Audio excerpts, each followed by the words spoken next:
ጠላት ነው። ዋነኛው የሰው ልጅ ቀንደኛ ጠላት ሸይጣን። አላህም ፈተኺዙሁ ዐዱዋ ኢነ ሸይጣነ ዐዱውን ለኩም ፈተኺዙሁ ዐዱዋ። ሸይጣን ለእናንተ ጠላታችሁ ነው፣ ጠላት አድርጋችሁ ያዙት። ጠላት በሄደበት አይኬድም። ጠላትን እያንዳንዱን እርምጃውን መቆጣጠር ያስፈልጋል።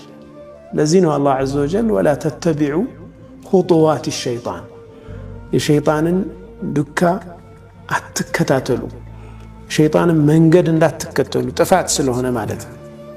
ከሸይጣን መንገዶች ውስጥ አንዱ ተኽዊፍ ነው፣ የሰው ልጅ ማስፈራት ነው።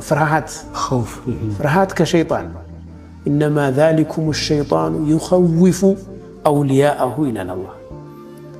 ያኮ ሸይጣን ነው እሱ በጠላቶቹ ሊያስፈራራችሁ ያስፈራራችኋል በጠላቶቹ።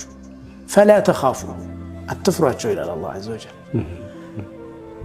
ፍርሃት ማለት ነገ ምን ይሆን በኋላ ምን ይከሰታል በኋላ ስለሚሆን ነገር ማሰብና መስጋት ማለት ነው ኸውፍ።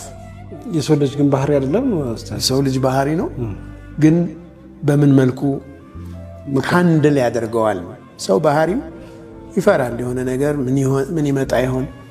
ያ ፍርሃት ግን ሙሉ ለሙሉ ህይወቱን ተቆጣጥሮት የሚያበላሽ መሆን የለበትም። ደስታውን የሚያርቀው